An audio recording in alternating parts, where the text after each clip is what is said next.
Well, this is probably the second to last sitting day of the block, although it's a little bit unpredictable in Parliament at the moment, and that's why what I'm telling you is what we say E and OE. There are likely to be some errors and omissions because the program for this afternoon is not yet properly established. But we'll certainly start off with questions.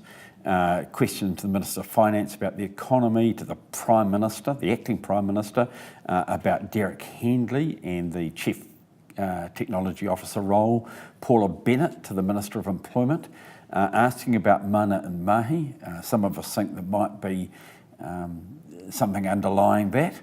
We'll have to wait and see. Paul Eagle about tenant wellbeing to the Minister of Housing.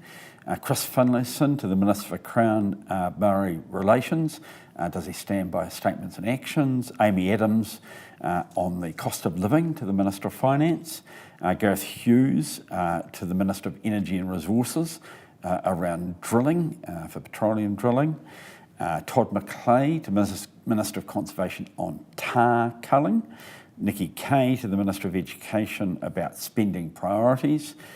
Greg O'Connor on crime prevention. Scott Simpson on the Employment Relations Amendment Bill.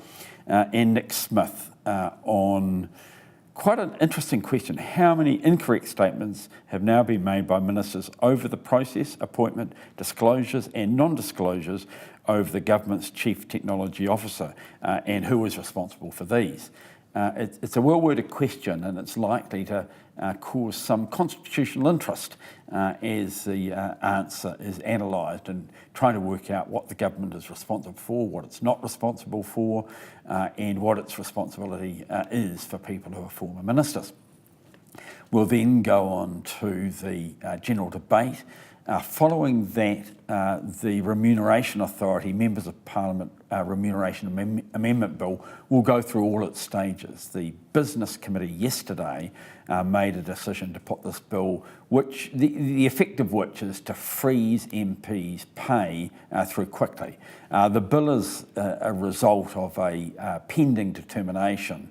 Legislation done about 5 years ago was meant to keep down MPs' pay, but unfortunately the formula hasn't worked very well, and it would have resulted in quite a big increase, which members have decided is inappropriate. So there'll be a bill to freeze it while there's a look at how the formula works.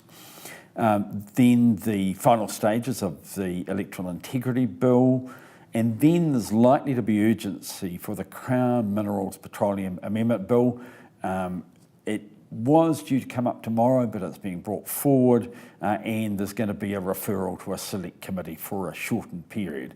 So there'll be an urgency motion and two debates for that. And when that's finished, the House will go on, not under urgency, to the Maritime Powers Extension Bill. So a mixed bag, fairly interesting, still quite a bit of tension because there's contentious legislation for Crown Minerals and electoral integrity.